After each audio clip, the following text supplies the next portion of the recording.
concerning youth and elections. So let me give this moment for us to observe a silent prayer for a moment.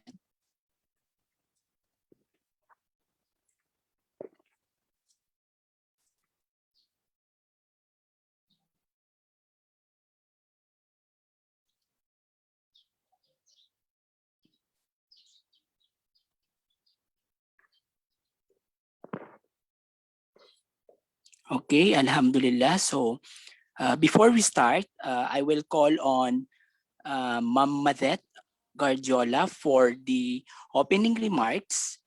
She is the president of MedNet. Yes, ma'am. Okay. Good morning. Maayong buntag sa tanan. Let me share with you why we are doing this today, this e-learning forum.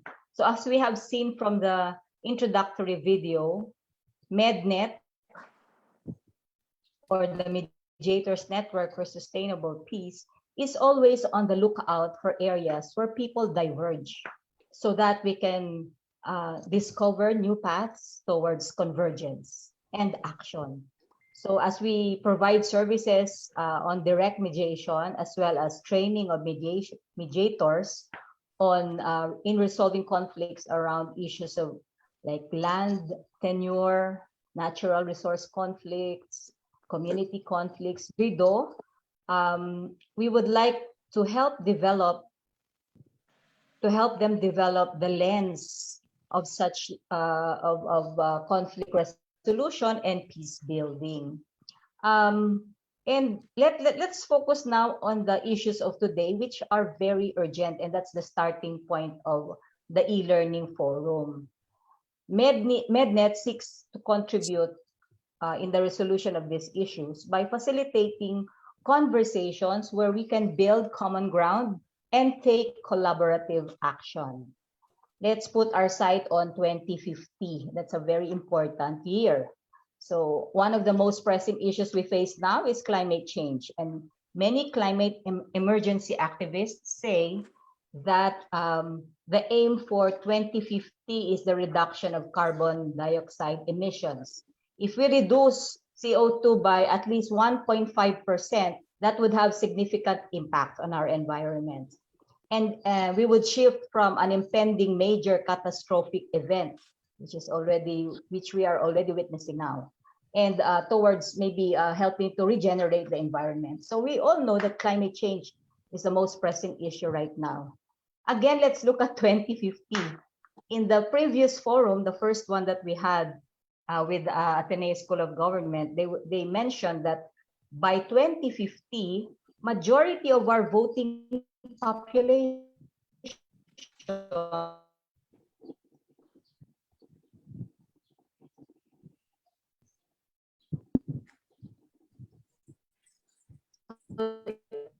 you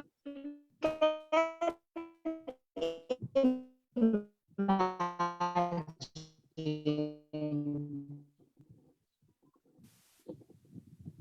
what kind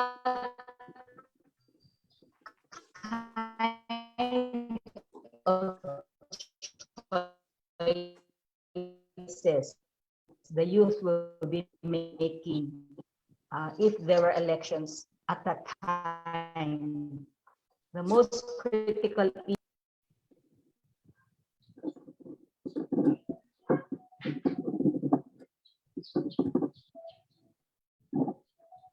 Fahad, Yes, copy, ma'am.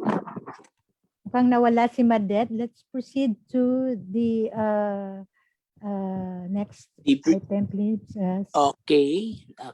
And the next part of our program is the presentation of the past activity, or a brief introduction on the previous activity to be conducted by Kifir. Hello. So I'm just gonna give a brief sort of overview. Sorry, I got lost. Or I dropped. Sige, sige lang. hello, Ma'am Madet. Would you like to continue your opening remarks? Or Sorry, I dropped off. Yeah, if you okay, I'll just Sige finish po. a few lines na lang. So I was talking about the issues that are critical right now, which the youth will have to make decisions on in the future, and even in the space that we have 2022 elections. That's why MedNet is holding the second in a series of conversations on the engagement of the youth in the upcoming elections. So the first two sessions, we hope, provides context on what institutions are already doing, like our partner ASO. They shared with us now their initiatives.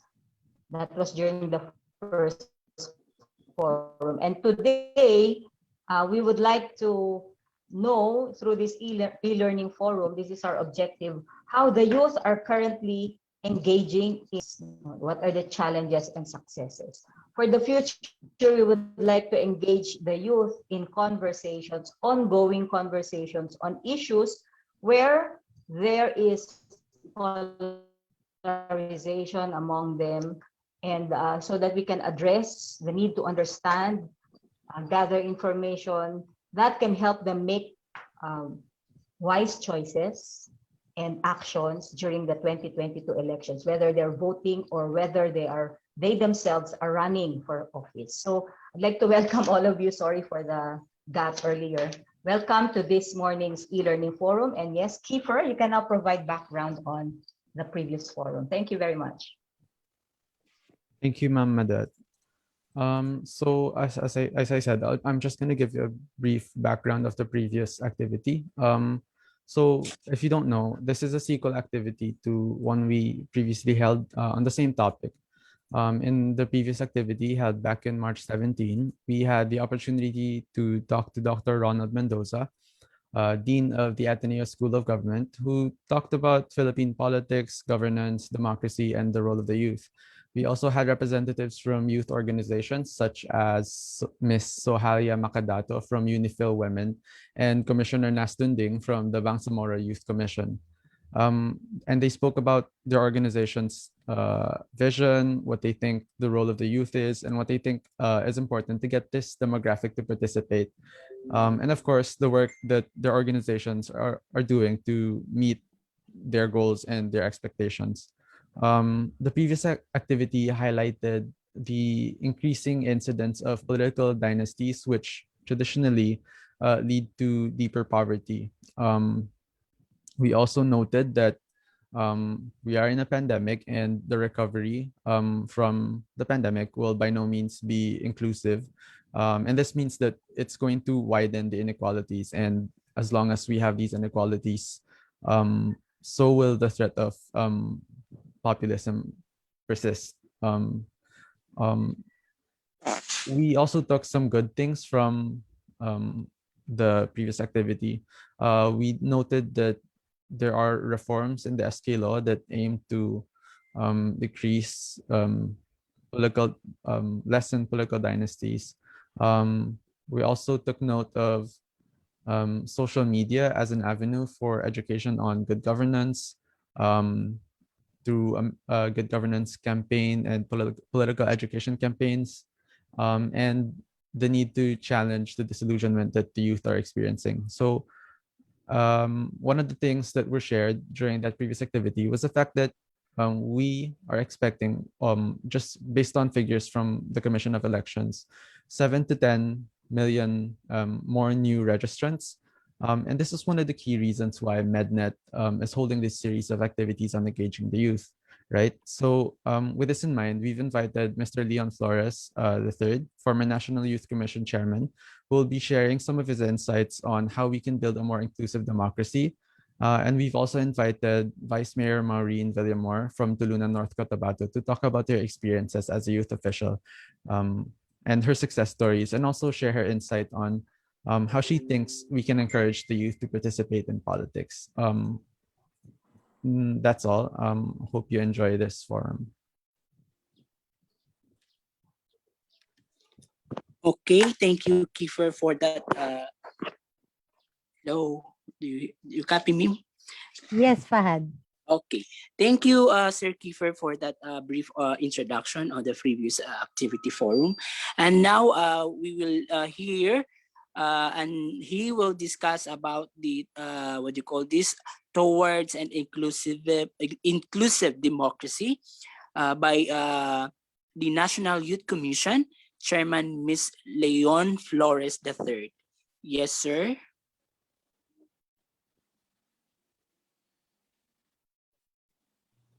Hello, isang magandang umaga sa ating lahat. Maayong buntag sa ating tanan. Klaro ba? Yes? Opo, Wave? opo. Mayong Okay. buntag. Mayong buntag sa... Maayong buntag. May live stream ba Buntag. tayo? Naka-live stream naman tayo, ano? Or is-stream ba to? Yes. Okay. So, magsasalita ako ngayon. Medyo mix siguro Tagalog and English. Okay. So, may buntag sa atong tanan. I'm here to talk about inclusive democracy. Since na-cover na ni Dean Ron yung maraming, para pala itong series of lecture ng ano, no? So, from the inclusive democracy, meron din kong slides doon kasi usually we have a canned presentation lang no, on inclusive democracy and youth political participation. I will just zoom in on the youth participation part and then I'll just skip some of the dynasty part kasi that's also part of our presentations din, ano? So, let me try to share my screen.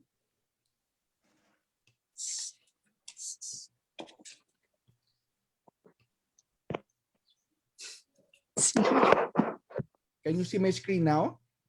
Yes po. Okay. So, sorry.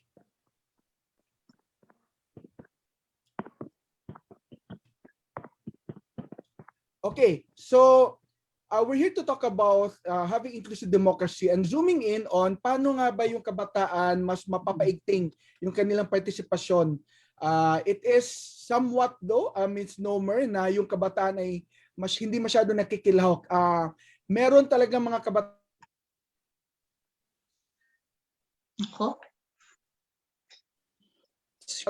na hindi nakikilahok pero meron din mga kabataan declining yung participation ng SK pero nung nag-reform medyo umaangat, tumataas ulit, ano. So that's an indication na medyo dumadami naman yung kabataan. This medyo nakikialam. Klaruhin ko lang muna, no, yung generations na pag-usapan natin, mamaya i-breakdown natin ito, but siguro gusto ko lang malaman, if you don't mind me, no, may asking, sino dito ba yung, and by raising your hand siguro or a wave, sino dito ang medyo Gen Z, yung age nyo ay hanggang mga let's say 27, 29, 27, age hanggang 27, 28 to hanggang mga age 40 or 39. Raise your hands. Kayo yung millennials or Gen X, okay? Sino dito Gen X, sorry, Gen Y. My bad, Gen sorry. Y. Sino dito ang Gen Z, kayo yung tinatawag na, ano tawag sa inyo? Zoomers. Kasi Zoom ng Zoom. Zoom call ng Zoom call. Okay? So that's why Gen Z daw. Timing nag-pandemic, ang tawag na sa inyo ngayon ay Gen Zoomers. Kasi sanay na sa Zoom ng meeting, Zoom ng assignment, online learning. So Gen Z, yung pinakamabata, 27 and below, 28 to 37, although mas makakorek ko sa I haven't memorized the age. So basta hanggang around 39 or 40, Gen Y. Ito yung millennials. So kung meron nagsasabi na ang youth ay millennials, nako, marami na pong millennials, sorry to say, ay hindi na youth based on our law. Kasi ang batas natin sa Pilipinas, hanggang 30 years old ang definition ng youth. 15 to 30 years old based on Republic Act 8044 or Youth in Nation Building Act. Sino naman dito ang Gen X? 41 years old and above. Hanggang mga 54, 56. Gen X. Kayo yung, actually Gen X ako eh. Tayo yung nakaabot pa sa time na wala pang internet, wala pang ebidensya sa ating pagiging pasaway. Ngayon, mag-video ka na eh kung pasaway ka eh. So Gen X, naabutan yung time na hindi pa, wala pang internet, ano? And then naabutan din nila yung time na bago pa yung internet, yung sobrang bagal pa ng internet, halfway through the picture, nagpipixelate pa siya, no? So sino naman dito yung boomer? Boomer ay 56 above. 56 years old above. Okay. Kayo naman yung generation na Muntik na makaabot sa World War I, hindi naman. Muntik Hindi na. naman. Bata kayo. O yung iba. 911. Yung iba sa inyo. World War II. 1945 to Hindi thereabouts. rin. Hindi rin. Okay. Hindi. Kung above 56, yes. So about 56 years. Merong ibang kabatch nyo, the elder ones, nakaabot na noong World War II. Parang ang tagal na, Mga no? magulang. Pero kayo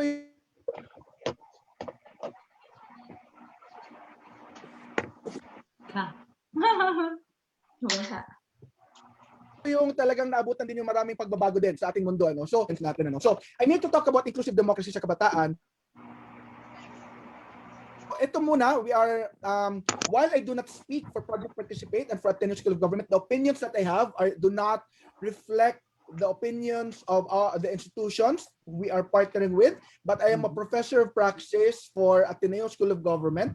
So I do some of the research for youth development, as well as I am the training director for many of the capacity building. Gusto namin mag-build ng pipeline ng mga magagaling, matitino, mahusay na kabataan para sila yung papalit sa mga boomers, Gen X, di ba? So we feel na maraming magagaling sa kabataan. We just have to prepare them for the role at hand.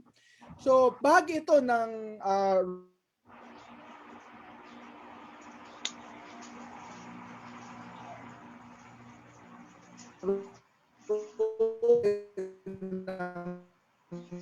Project Participate, which is paano natin gagawin yan? I will also deep dive later.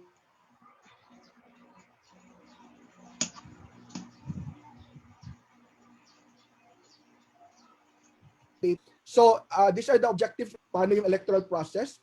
Ano to increase the availability and accessibility of information to promote informed voting. So naniniwalang Project Participate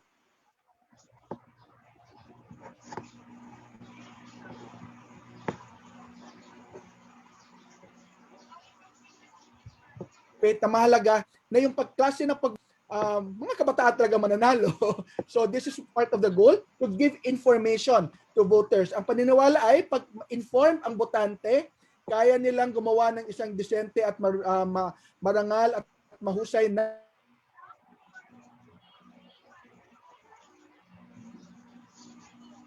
pagpipili sa eleksyon. And then support constituency building. May kasing reforma kailangan sa ating eleksyon. Do you agree? Maraming kailangan baguhin.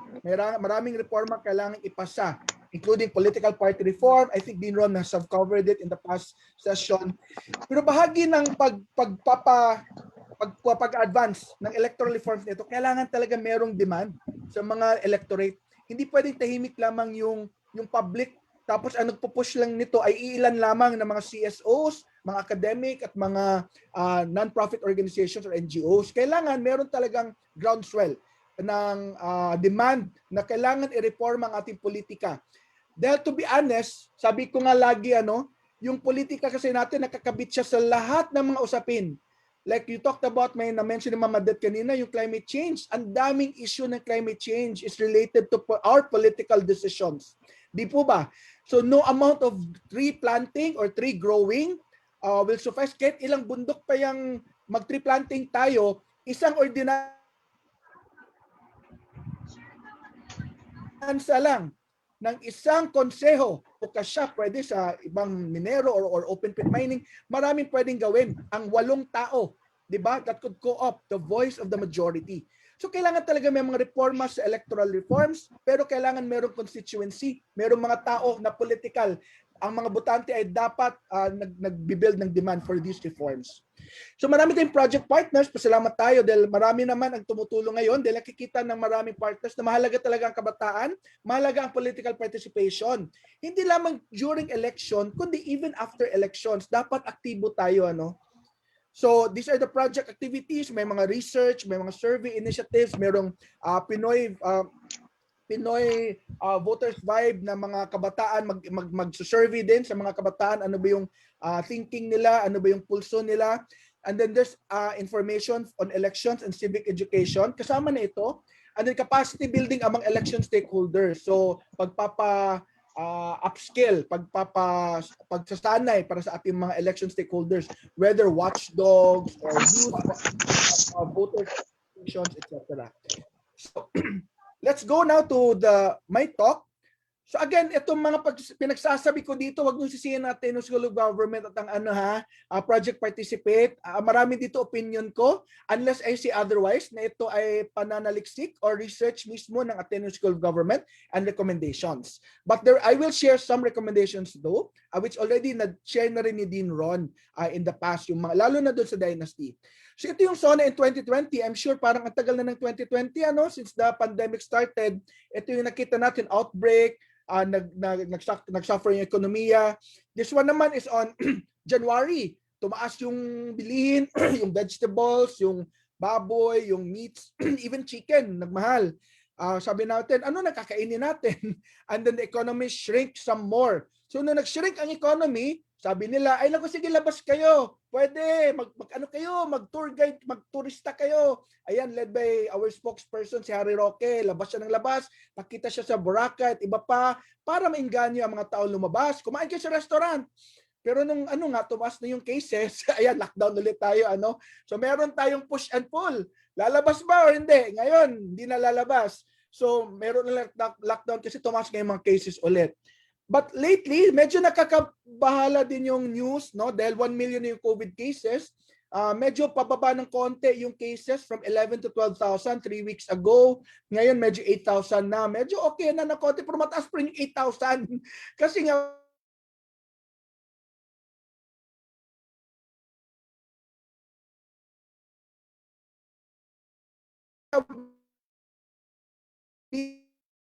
naman ay nasa ating nasa ating mga karagatan at sila ay nagre-ready na rin, at in fact hindi lang nagre-ready, they have already created facilities, and they've also not only that, they are also actually stealing our maritime resources. Can you still hear me? Yes? Parang na-off Yes, yata yung video ko. Yes, Parang sir, sorry, I bagal turned ng it off. internet ko, Yes, po. enough yata yung video ko. Okay lang. So since you can still hear me, So ito naman, meron tayong proof ng bayanihan natin, which the community pantry sprouting all around, encouraging and inspiring many people all over the country, and proof again na ang Pinoy talaga ay sadyang matulungin, sadyang nagvo-volunteer. We're very generous talaga. Kahit salat, kahit kulang sa buhay, nagbibigay. And these stories, alam mo, this sustain us throughout the pandemic and the lockdown. Unfortunately, medyo tinutulig siya ng gobyerno, nire-red tag pa yung mga organizers, but slowly, mukhang buti naman at yung AFP at iba pang mga government offices, sinusuportahan na rin, even DILG said, wag maging epal sa mga community pantry. How natin i-politicize ang community pantry, such a beautiful thing, only to be turned negative by our politicians. Panira talaga itong mga politicians natin. Iba, hindi ko nila lahat. Meron talagang iba, epal. At meron talagang iba, hindi. We've seen this also. I've seen some SKs and even some councilors helping out in their community pantry. No fanfare, no tarpaulin, walang pagmumukha nila. Diba? So maganda yung examples na ganun. I think slowly may konting hiya na rin, And I'm quite proud of that because kabahagi ako mga 6 to 7 years ago ng anti-epal movement. I still am. We still post some on the Facebook page, which we have, may around 44,000 followers tayo doon. So you can feel free to submit epal Speaking of which, i-jump ko na, So ito naman yung mga politiko natin, patronage politics. Meron talagang parang there's a patron client talaga, Parang tinitingnan natin sila as ninong-ninang talaga, as if we owe to them kung anong ginagawa nila. Di po ba? Kung bibigyan ng scholarship ang anak mo, kahit nagnanakaw siya sa atin, okay lang kasi ginawang scholar naman yung anak ko. Which should stop because sabi nga ni Mayor Vico Soto, di ba, hindi na nila ang gumawa ng scholarships at iba pa. Of course, may ibang arguable at debate naman ito, kung yung scholarships ba talaga isang form of patronage politics also. Pero habang na may nangangailangan, baka kailangan nga din. But yun yung kailangan pag-isipan. Stop patronage politics, ang pagtingin sa politiko bilang ating patron. Hindi po natin sila patron, okay? And then ito pa, nag-iibang anyo ang ating mga politiko. So ngayon, 2021 na, election year next year. Ibig sabihin, magbabagong anyo at hugis naman ang mga politicians. Ang mga roads natin, kahit hindi hindi sira-sira, aayusin na naman. Ang kanal, kahit hindi sira, aayusin na naman. Because kailangan mag-fundraising yung iba dyan. Okay? So yun nga, tuwing kumpanya, ang bait-bait, ang cute-cute, pero pag binoto na, nagiging COVID virus sila. So yun lang yung ibig sabihin dito. So kailangan, what do we do as hopefully enlightened electorate? We should see beyond the facade. Diba? The good news though, and this is good news for younger generations, Gen Z actually can see beyond the facade because there's so many influencers, so many marketing tactics that they can see through the lack of authenticity. So nowadays, makikita mo na whether authentic ba talaga or hindi. So much fakery can be seen already at mas heightened yung skill na yan ng mga Gen Zs. Okay? So, wala tayong clear political party system, na-mention din siguro to ni Dean Ron. So, palipat-lipat, powerful ang LP dati, ang daming lumilipat, nag-PDP laban, nanalo si Duterte, lumipat na naman silang halos lahat. Ilan lang yung natira sa LP. Kung sinong mananalo next time, ganon ulit, lilipat na naman itong mga politicians na ito. Wala talagang loyalty, political party loyalty. Ang masama dito because political parties play a role in our political system. Sila yung recruiter Sila yung HR, sila yung naghahanap. Sino bang magaling dyan? Baka pwede natin suportahan. Mabigyan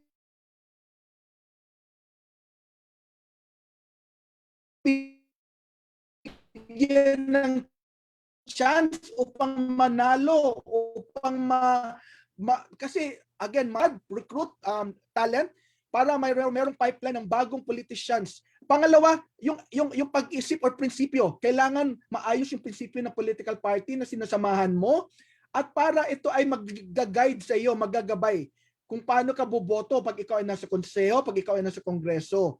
Ngayon, wala tayong ganito, kanya-kanyang boto based on their personal biases and upbringing. So, another one is we have elite rule. We have nasabi na to ni Dean Ron, so I'll just fasten this a bit, no? We have political elite and we have the economic elite. And they by and large, they dictate the outcome of our elections, unfortunately, because of the next issue which I'll raise up, which is vote buying. Alam niyo yun, we all have one equal vote, mayaman, mahirap, mataba, payat, LGBT, boy, girl, bakla, tomboy. It doesn't matter. We all have one equal vote. Pero equal vote dahil yung may pera, binabayaran yung walang pera. Diba? So, no fault of those na walang pera naman, syempre, gutom I don't even call them bobotante. Let's avoid calling them bobotante. I would rather call them gutom-tante. Gutom sila, kaya tumatanggap ng vote buying. Di po ba? Nag-iisip naman ng ating mga botante. Of course, meron talagang iba hindi nag-iisip, no, konti. Pero yung iba kasi, they vote based on emotions. They vote based sino yung naka-shake hands nila o nakita nila. Di po ba? Ayan. So, vote buying is a great unequalizer. Equal siya na tayo sa boto, pero dahil sino yung may pera, sila nakaka-dictate ng outcome, kaya hindi. At meron din maraming epal. Ito yung bantayan natin, ang daming epal, ano? So, samot-sari, from sapatos to cellphone, mostly tarpaulin, yung pagmumukha nila kasi pinakamura ang tarpaulin, but the most environmentally unfriendly. Ayan, may di ba? Pati panty nilalagyan ng pangalan, okay? And then, kahit mali-mali pa yung nila, this is where our taxes go daw, pumunta kay mayor. At least honest naman yung graphic artist niya. Pati suspended barangay, may patarpaulin. Suspended barangay officials, welcome back from their suspension daw. Ang epal, Ayan, so even the pandemic, merong mga examples of epalism. Hindi nakawala, no? But what we show here is that merong proof na kaya palang hindi maging epal. Kaya pala nawala yung pagmumukha nila. Pasig is one example. Marikina is one example. I've seen some mayors already removing their faces slowly. Pangalan na lang nila. Okay na rin siguro yun kasi at least alam natin yung proyekto ay galing sa taxes. Siguro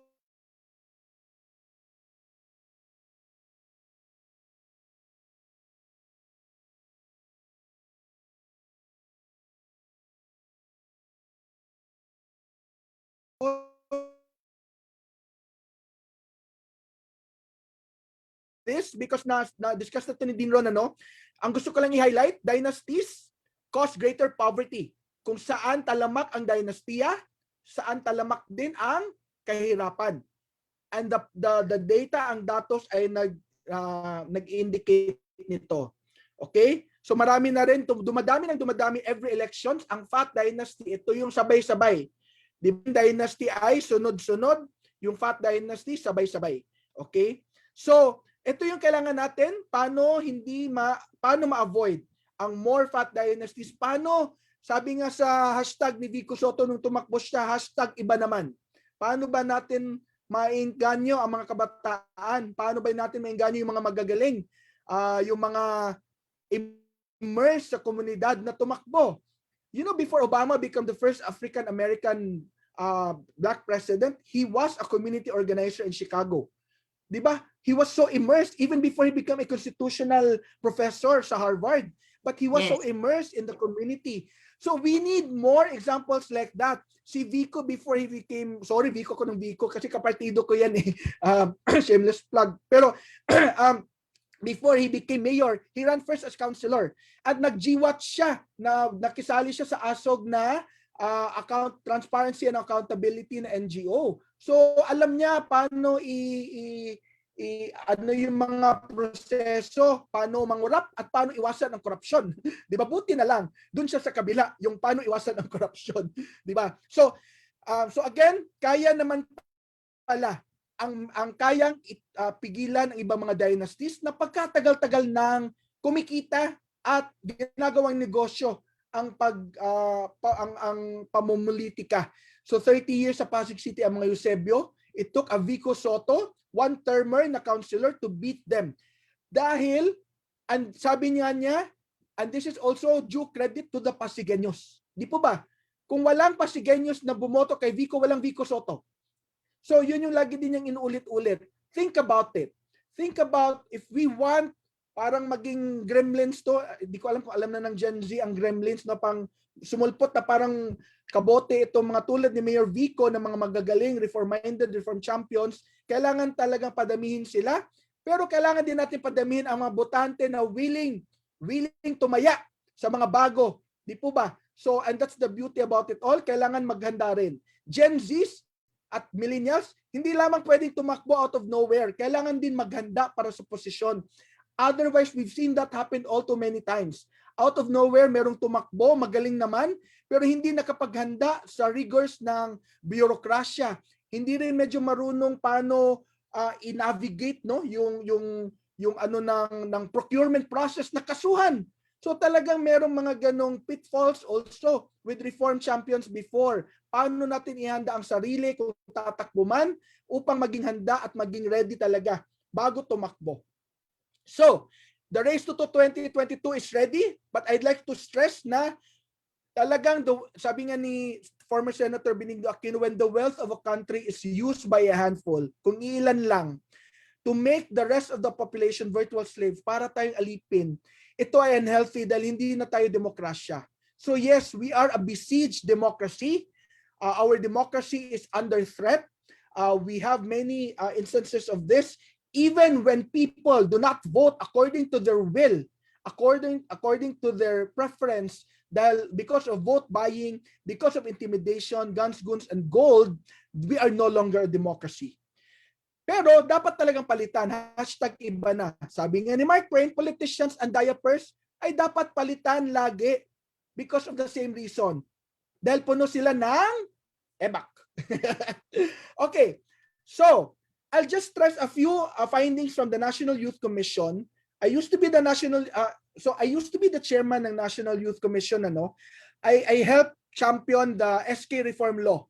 And to be honest, ako yung nasa hearing nung nagsasalita in front of Bongbong Marcos, katabi ko si Amy Marcos, but I spoke against political dynasties dahil ito naman yung stand ng NYC na kailangan talaga tigilan yung political dynasty kasi nga nakikita natin sa SK, mga anak ni barangay captain, barangay kagawad, sila yung pinapatakbo.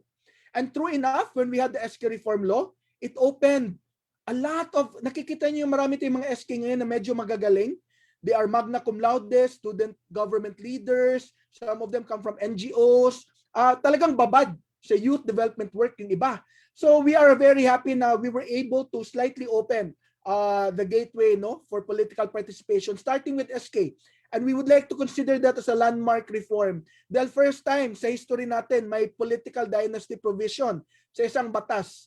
Sana nga sa next, yung adult naman ng mga political dynasty law ang ating may pasa.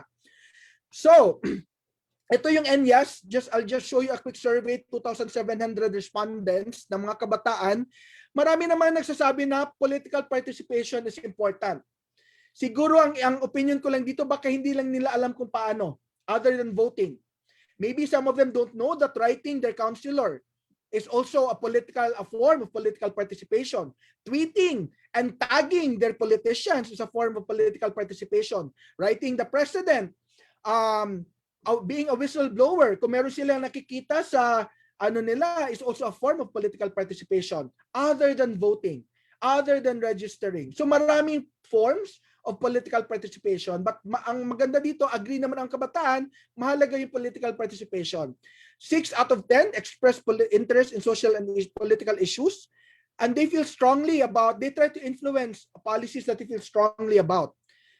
Ang unfortunate dito, maraming hindi bumoto in the May 2016 elections kasi this is bago lang to na survey after to ng 2016 election. So 82% know their mayor, 51% know their congressman or congresswoman. Okay? So, ang sad news is that 1 out of 2 is not satisfied with the state of governance, which is true. 7 out of 10 believe that corruption is unavoidable. This is really lamentable. This is so sad. Dahil marami sa kabataan parang surrender na sila na nandyan na talaga yung corruption. Which is why I'm so happy again ulit yung nagiging model poster boy ng millennials ay si Vico Soto saying all the right things about corruption, proving that it can be done. So I think masaya yan, more and more, and we are seeing also some SKs na doing this also. Merong ibang young councilors out there, young vice mayors, also demonstrating na kaya pala walang corruption. Kaya pala. So sana maipanalo din sila ng electorate nila. Dahil nga wala ng vote buying. Ako, I have an executive director dati sa NYC na nalong mayor in 2016 sa Dingalan, Aurora. And he did not buy a single vote. Si Sherwin Taay. And he won his second term. Dahil ang dami niyang napagawa, ang dami niyang, because hindi nga nangungurap, hindi bumibili ng boto, mas marami siyang proyektong nagagawa. Okay? So, it's proof na kaya palang tumakbo based on platform. Si Vico, I've seen it. I've asked friends in Pasig, hindi talaga bumili ng boto. I help him also with his youth volunteers. First time ko nakakita ng rally, walang hakot. Nag-ano lang talaga. At hindi yung mga pagkain, hindi galing sa organizers, kundi yung mga volunteers, nagganyan-kanyang dala ng pagkain. So it was a form of a people power that brought Vico Soto in Pasig to power. Ito yung unfortunate. Medyo matagal na to. Sana hindi to totoo, no? Pero kailangan natin pag-isipan, baka totoo pa rin ng konti. Marami sa kabataan in 2013 voted based on personality. Okay? TV ads, 28%. Kung pangalan lang din, 25%. 2% lang ang bumoto based on platform. Okay? So this is a sad reality. Do you think this is still true right now? In 2019, in 2016? Partly? Yes? Could be? We don't know kasi walang survey telling us this. So we just have to really make sure that we tell our fellow youth, educate our fellow youth, and let them know na kailangan bumoto based on platform. Now, here's the thing, to be honest. We shouldn't impose our views on young people. We give them information, and we let them decide. Trust that they will make the right decision. Ganun naman palagi, because if we impose, they feel talked down to, maglalo sila magre-rebelde. So, ang mga kabataan na nakikinig ngayon, it's important for us to share information within the social media, within the channels where our fellow youth are. And I'll be honest with you, Twitterverse is a huge echo chamber.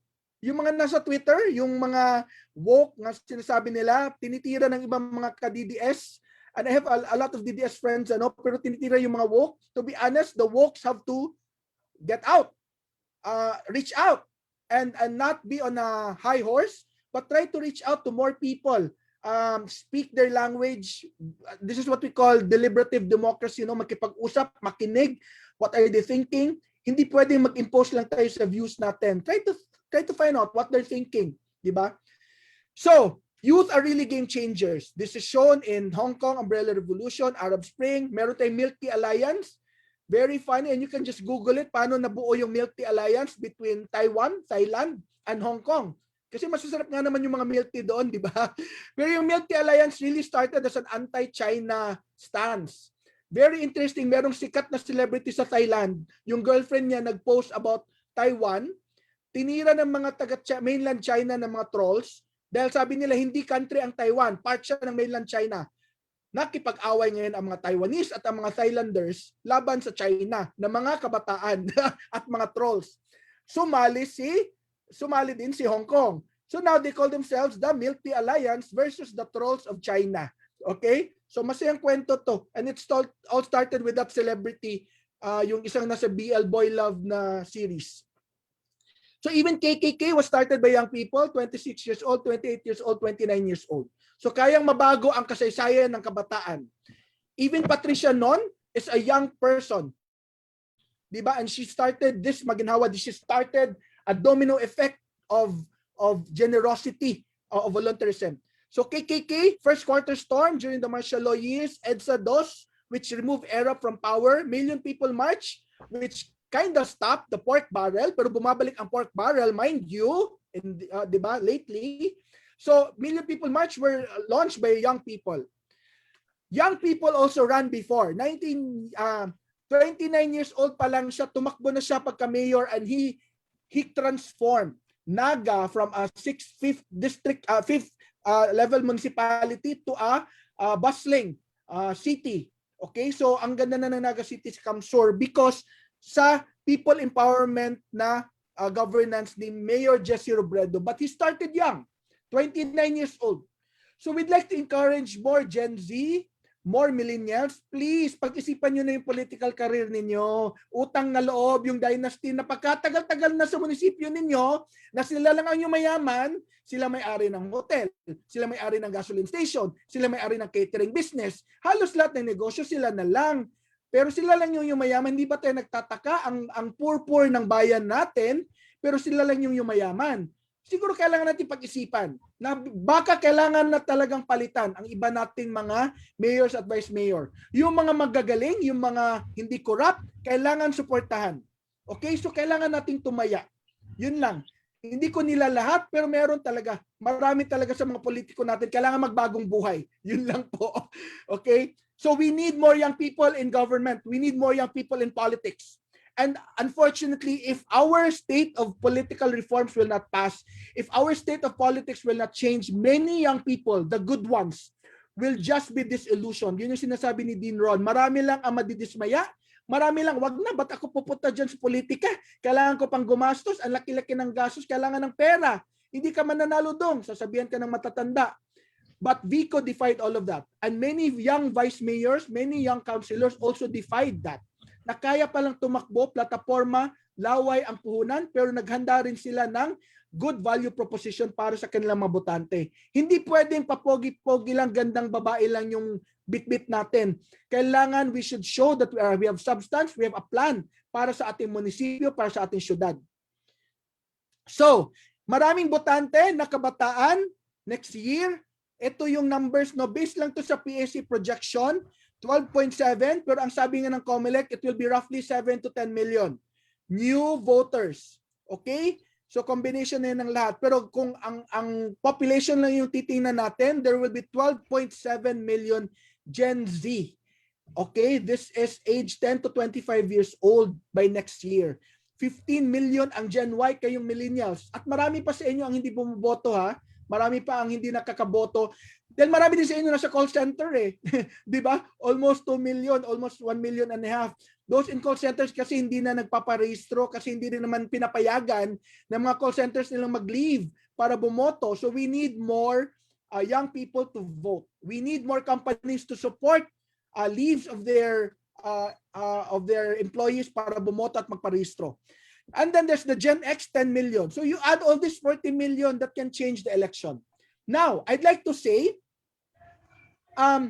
Duterte won the youth vote in 2016. If you go by the exit polls, karamihan sa kabataan bumoto kay Duterte. Okay? So it only proves that now many of them nanghihinayang sa boto nila in 2016, but what we're trying to say here is that regardless of the politician, the youth vote is up for grabs primarily. But if narrow lang yung lead during the election, yung gap during the surveys, the youth vote can make a difference. Women's vote can make a difference. Lalo na kung narrow lang yung lead. Okay? So, paano nga ba tayo, how will we make a difference? Ito na sinabi ko na to kanina sa project participate, makiisa, makibahagi, makilahok. So, in English, voice out, volunteer, and vote. As simple as those 3 V's. Voice out, kailangan makiisa. All these political party reforms, kailangan natin mag-ingay. Make this an issue, political party reform. Bawal na ang palipat-lipat ng partido based on convenience, based on kung sino ang may pera. Dapat based on prinsipyo, based on kung anong paniniwalaan. So, wag masyadong iboto yung palipat-lipat. Freedom of information is important for us to stop corruption. Di po ba? Pero 33 years na since the Constitution was set up, wala pa ring freedom of information na batas. And of course, the anti-political dynasty na batas, 33 years na wala pa rin, nakabinbin pa rin. Buti pa yung SK, meron ng anti-dynasty provision. So yes, yung SK, it's a good platform now. So kailangan yung mga SK natin suportahan yung mga magagaling. So we should encourage the young, yung mga senior high school na tumakbo ng SK by next year also, if there will be an SK and barangay elections. So it starts from there. Kailangan magbuo ng mga pipeline ng mga leaders na magagaling at mahusay. And for me, I believe it starts in the barangay. Di po ba? Marami talaga sa mga kabarangay natin hinahakot ng mga barangay captain ng mga corrupt. Di po ba? Nakikita natin ito in the pandemic. Ang daming mali-maling mga misgovernance ng ating mga kabarangay. Sinasabi ko marami kasi nakikita natin. Even when you call your own barangay, ang daming mga hindi nagagawa based on the pandemic. So, voice out. We need to fight disinformation. Other than advocating for political reforms, we need to fight fake news. We need to call out our friends. Naku, yung mga group chat na yan, ang daming nagsishare ng fake news. We need to call them out respectfully. Sabihin natin, this is fake news. What is your source? Sino nagsasabi nito? I can see this in mainstream media. Pag sasabihin nila, ay hindi naman nagkakapaniwala yung mainstream media, ay sino papaniwalaan mo? Si Mocha? Diba? So pwedeng i-call out. Diba hindi maniwala sa mainstream media even if these people went through the rigors of journalistic excellence and discipline. Pinag-aralan nila yan. So wag nating i-demonize ang media. So we need to call out fake news when we see one. We need to refocus on platforms, not personalities. Makinig. And I have to warn you, young people, hindi pwedeng lahat ng plataforma or stand on issues ng politiko kailangan agree ka din. There's no perfect candidate that will agree to you. Otherwise, hindi rin siya align sa stand ng ibang tao. There's no such candidate.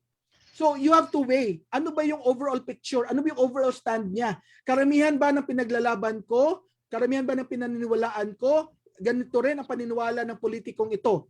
Fine, we may disagree on 1 or 2 issues, but maybe overall, I will support. Maka pwede ko pa siyang kausapin dahil sinuportahan ko siya.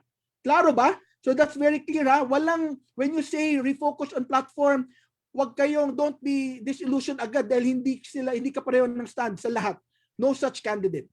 And then we need to hold politicians to account. We need to report EPAL sa anti-EPAL page. So please message us sa anti-EPAL page kung meron kayong mga EPAL na mga epalitikos dyan. Yung mga pagmumukha nilang kapapangit ang nilalagay sa tarpaulin. No?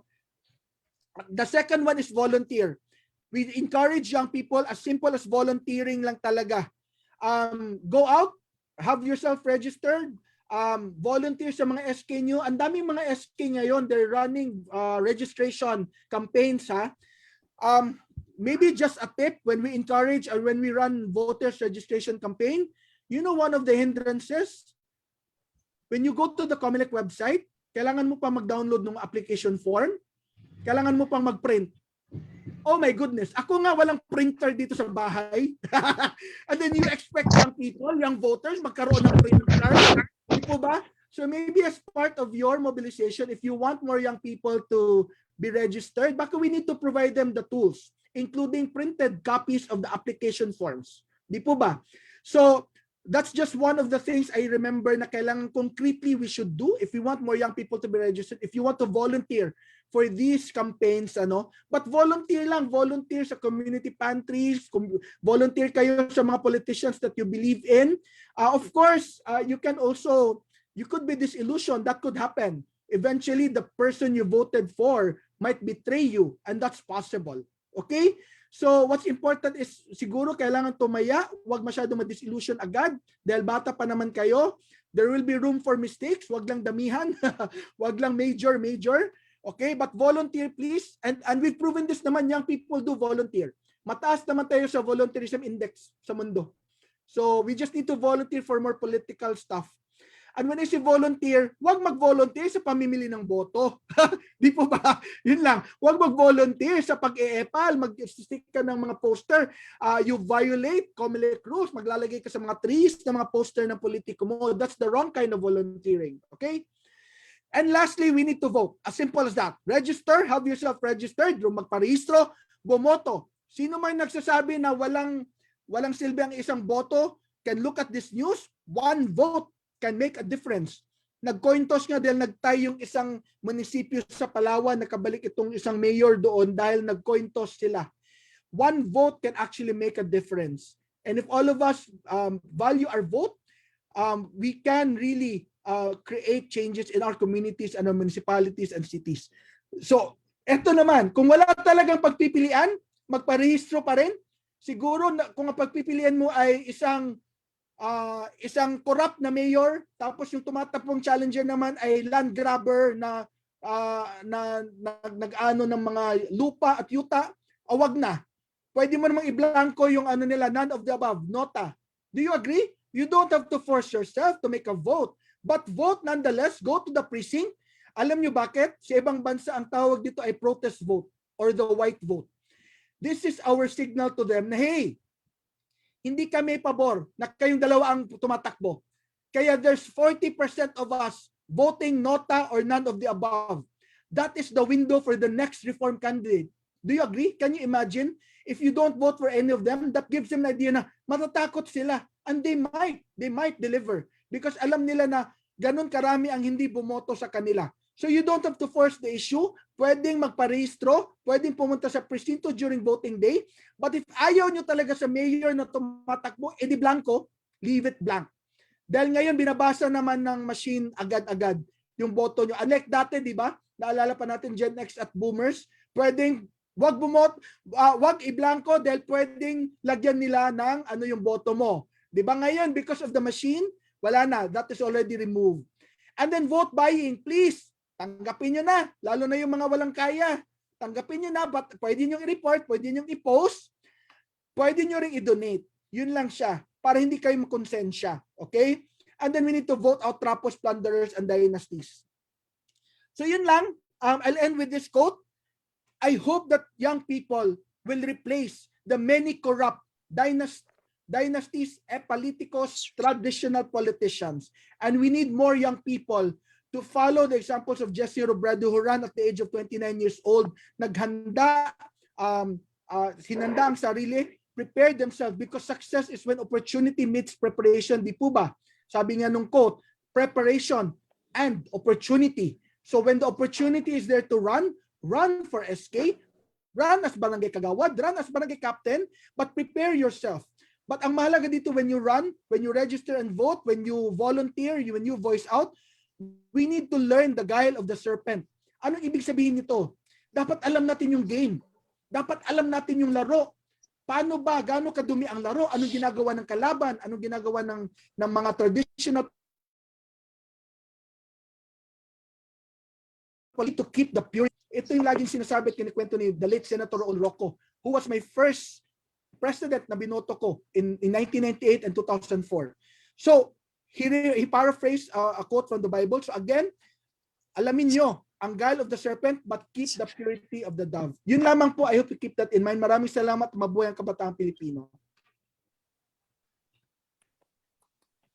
Okay, thank you, Sir Flores. Yes. That's a very informative sharing, and kindly request, can I request everyone to turn on your speaker, and let's give Barang.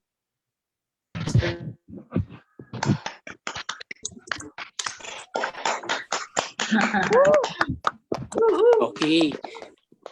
Okay, so let's proceed to, okay. Thank you, sir. Okay. And then let's proceed to the second speaker or sharer. She is Honorable. Salamat. I can show my video though. Sinong host pala? Can you show my video? Stop ng video. Yeah, please show his Kiefer. Opo, Okay, kasi here. kanina mahina yung signal. Okay.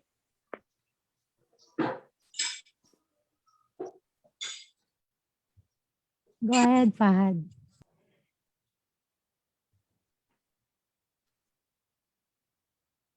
Okay na po? Sige. Okay, let's welcome Honorable Maureen Villamor, Vice Mayor of Tulunan, North Cotabato. So you're going, ma'am, to share us with your early influencer, and then the experiences you have as a youth official, stories, encouragement, and participation of the youth and election. Thank you. You may proceed. Opo. So, good morning sa lahat. Naririnig po ba? Opo. Opo. Yes, Okay. ma'am. Yes, Loud and ma'am. clear po. Loud and clear. Okay. So listening to Sir Leon, no, that was very meaty and nakarelate talaga ako dun lahat. But anyway, so I will start with sharing to you my background. So in high school and in college, I was really engaged in student government. So I was president in high school, and then in college, I was also elected as president. So, and my party or my leaning was really towards the alternative. It's not really ano yung ano ba, like, you know, the common. So even after I graduated, I also I volunteered also in various organizations on women, youth, environment, and then I became a teacher for this LGU-run college in Makilala. And then after a year, I resigned, and then I joined Tuburan Institute. That's where I also met Madet, because she was helping with the organization. So I taught young children. So I was a kindergarten teacher. And then after more than a year, I also went to Bali, Indonesia to start a similar initiative. So Waldorf kasi siya, Waldorf Initiative. So I would say I was very consistent with what I wanted. Na I wanted to share my gifts, my talents to somehow transform the community. No, I knew I just always wanted that. So after Bali, Indonesia, I came back home because, well, my father was already in politics. So parang they were telling me I could have this option to join politics. So in 2019, I came back to join the elections, but that was in 2018 that I first introduced myself to the community. Parang I reintroduced myself, although kilala naman nila ako in our town, kasi I was helping with my father's campaign before. So I'm also very lucky because my parents are also, I would say, reform-minded, because my mom was with NGO work before, and then my father, yes, was a young politician as well. Yung pinakamataas na position that he had was just vice mayor. So he never became like a mayor kasi he has this identity na he is a whistleblower ba, no? So he is a watchdog in the legislative, you know, and then he has this identity na sinasabi nga nila, buti na lang, yan lang talaga siya, yung hindi nangurakot sa atin, parang ganun yung identity. So as with me naman, so in 2019, I partnered with the incumbent mayor. So he was presenting himself as someone new, tapos first termer man siya. And then he was, parang I had this thinking, ay salamat, he's okay, pwede siya, okay siya. And then, so when I won, sabay kami lahat, mayor, vice mayor, and then the whole council, the SB. So parang sabi ko, okay to, because tinatawag namin 10-0, we won kami lahat. So after ako, I just had to really go back always, no? Kasi ang basis ko lang naman, what are my intentions? So my intentions is just really to create something beautiful for the community, to create something good. And but then at the same time, I know also na it won't be easy because the game is dirty, and then kapag ka-elected ka, and then you will deal with your fellow elected officials, and then the employees who have been there for ang tagal-tagal na, so they're just used to officials come and go, and then kung wala na naman yung system na nakasanayan nila before, pag lumuwang na naman, so maluwang lang din sila. It's like they will just follow the head. Basically, they will just follow the local chief executive kung paano sila dinadala.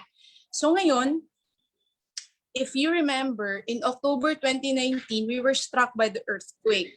So Tulunan and North Cotabato was struck by earthquake, and then medyo na magnify kami. So help came. So if we could imagine, that was just, we started July, August, September, October. So parang nasalang agad, no? So for months we were receiving visitors, and then we were asking for help. We even went to Manila, and to Pasig, to give thanks to the donors, kasi nagbigay din si Mayor Vico, nagbigay sila ng mga 2 million sa amin. So punta kami doon, we gave them some tokens, ganyan. And then COVID na naman. So but nagsimula talaga ako na nagkaroon ako ng kutob sa mayor ko.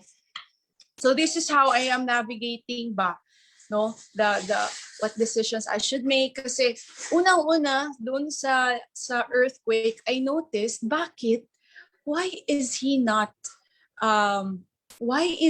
not very interested in our offices getting back to the main municipio or our hall. Na I had my friend, our family friend na civil engineer, structural engineer.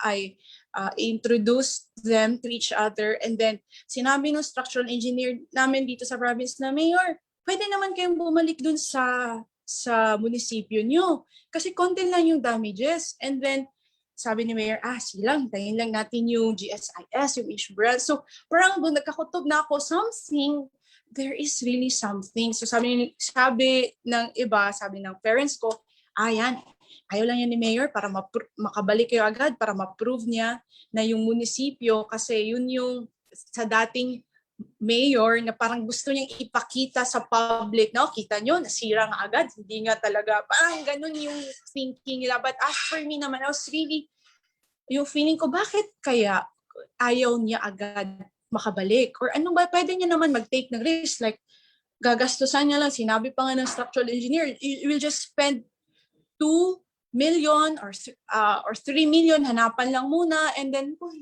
kaya man siguro yan, so why is not? So the challenge was, although I could say something, pero the decision making does not really lie sa akin. Or siguro yes lang when you're discussing, but then wala namang, hindi na naman i-apply sa actual. So that was my first observation, nagkakutob ako doon. And then eventually nakita ko rin yung mga na-stock na mga relief goods sa aming gymnasium. Tapos sabi ko, Mayor, siguro dapat ipamigay na natin yan lahat. Sige lang, Vice. I-stockpile lang muna natin. I-stockpile kasi meron pa naman dun. Marami naman nagbibigay. So that was my pangalawang kinukutuban. May something talaga. Why? So I was just observing him because I could not really go head on. Kasi nga, kasama kami. We want together. Parang yung role ko is to support him into his reforms, yung direction niya. So, okay. And then COVID came. So, and then we had this 17 million na grant from the Bayanihan. BGCM. So, doon sa 17 million, he allocated or we allocated kasi siya nag-suggest na 10 million, bili natin ng bigas. So, the money was downloaded around April. And di ba dapat June yun eh. June dapat tapos na liquidate na lahat. So, yung matitira ibabalik sa national government. So, meaning you can only liquidate if you have distributed everything already. So, we have procured kasi talagang emergency procurement. So, medyo maluwang na yung procurement process. Ang ginawa ni Mayor, yung mga ayuda from the provincial government and yung sa initial na mga sa quick response fund namin, yun lang yung inuna niya na binigay. So parang ako, I was really, Mayor, sana ba yung bigas? So parang I was really trying pa to be, Mayor, ganun pa ako ba?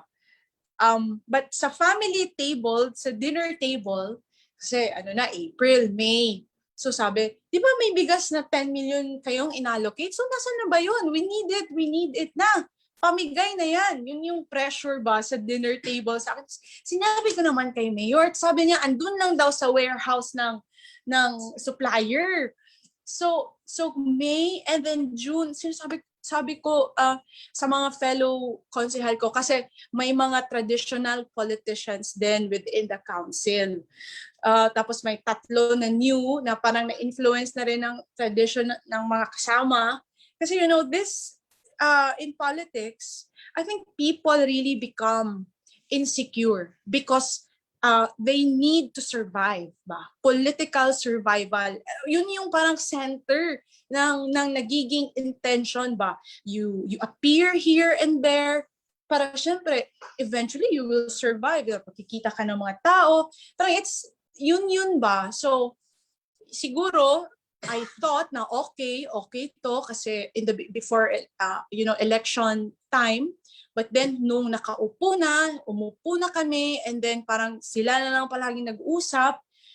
And although I am the presiding officer, but it's very difficult to handle na no matter how I try to enter into their world, mapait naman ako, I can really talk to them, pero parang iba man. So, but going back to the bigas,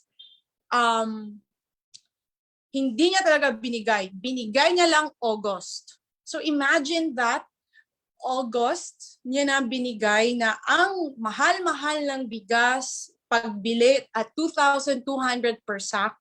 And then he started, or the LGU started, distributing the bigas from the Bayanihan grant August. And that time, 1,800 na lang yung presyo ng bigas. Tapos yung mga tao nakakalabas na, medyo niluwangan na yung lockdown within the community. So sabi ko, there is really something. And then talagang merong something. Of course, I knew that something was going on. So pagbigay niya pa dyan, pag-release niya pa ng bigas, I remember, ginather niya yung mga kapitan, and then dun sa MDC, Municipal Development Council, sinabi niya, alam nyo, talagang ayoko ito ba? Mayroon talagang gustong ibigay na agad yung bigas. Naririnig ko pa doon na sa maling venue, he was referring to my father who was, parang may patay. You can imagine in dito sa amin, we're just, rural area ba? And then nandun, uupo sa mga patay, makikipag-usap sa mga sabi din tatay ko, ano ba yan si Mayor? May ano na tayo, may bigas tayo, 10 million, pero hindi niya pa binibigay. So, parang nakaabot daw yun kay Mayor, tapos sabi ni Mayor doon sa MDC meeting with the kapitan, ayoko sana i-distribute pa yung bigas, pero may mga nagpaparinig, may nagsasabi na sana daw yung bigas. Kayo mga kapitan, saan ba kayo lumalapit? Di ba sa munisipyo? Paano pag kulang na yung bigas natin by December? Anong ipapakain natin sa mga locally stranded individuals na uuwi? Kayong mga kapitan, dito kayo lumalapit. Kung wala na tayong ibigay na bigas. Parang napipilitan lang akong i-distribute yung bigas na yan. He said that. And then ako naman, I was like, so shocked with how he did. He was creating this fear among the kapitans. And then sinabi ng kapitan, isang kapitan, oo, Mayor, dapat stockpile muna yung the rest. Tapos yung first batch lang muna ipamigay. So we had 4,400 sacks, around 4,545 sacks, no, of rice. Tapos parang August, nabigay siya, first round, sabi niya, bigyan natin ng 1 sack of rice, yung mga hindi na sali sa SAP, yung social amelioration na 5,000.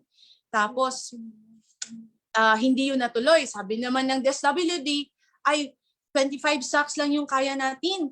Tapos I asked for the scheme. Ano yung scheme niyo for the distribution?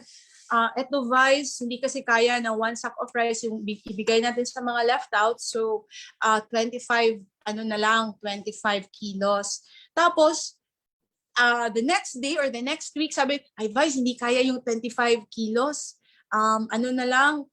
Ginawa na lang natin dito 10 kilos na lang.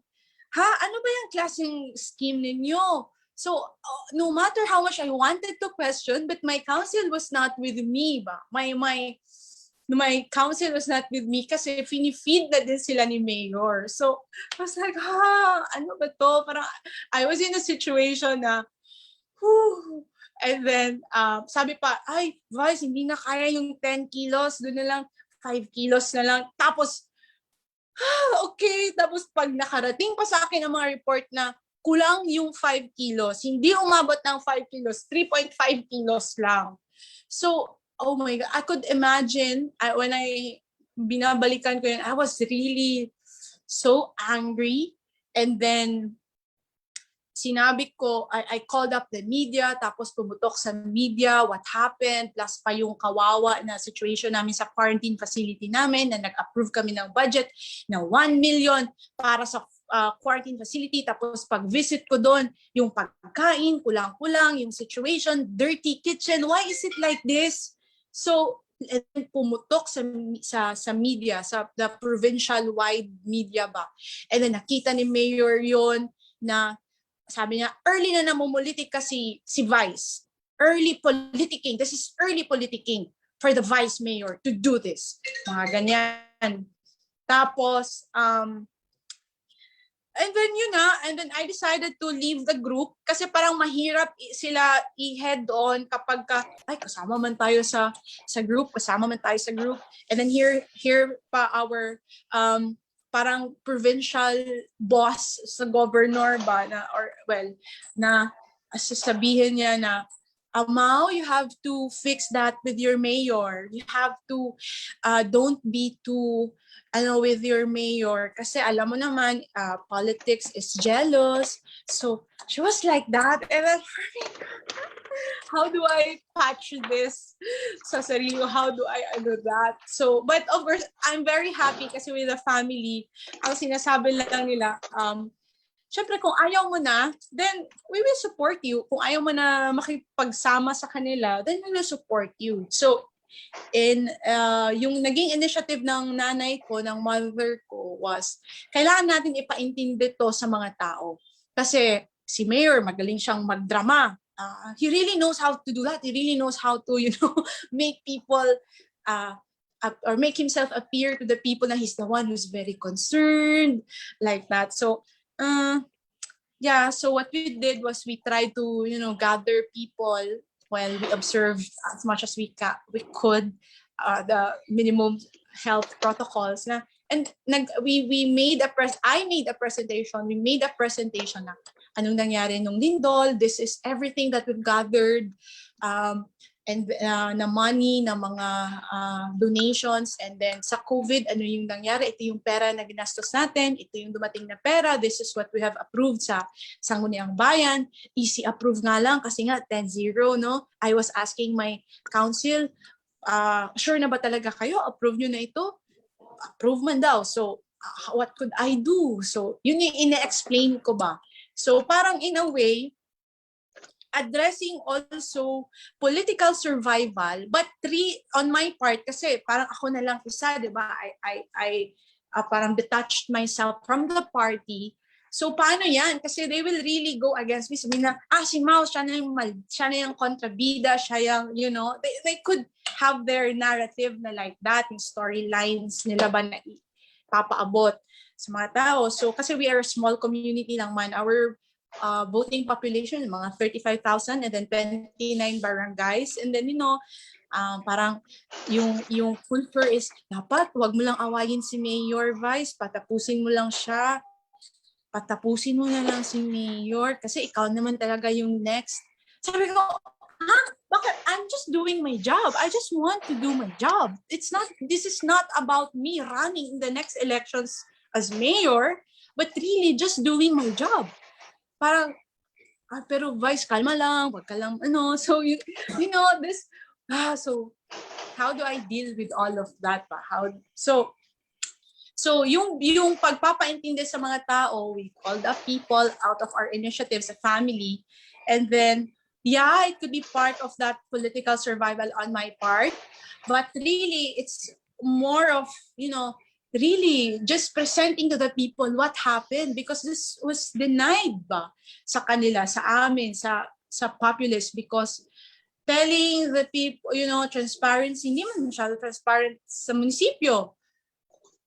And yun yung role ko na lang, tapos to give to the people. I'm just saying na mahirap kasi ako lang isa. Para akong lone wolf. Yeah, it was like a lone wolf. I'm like a lone wolf. And kasi elections naman, like I said, kapag kaandyan ka na, really, you have to somehow secure your survival.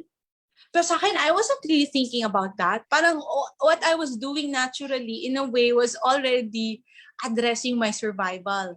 But because the dirty game is also starting, like, or for example, they will throw issues that are really not relevant to the governance. Sabihin, personal, ganito, si Mao, lagi na lang umaalis, hindi naman, or, you know, quite personal life.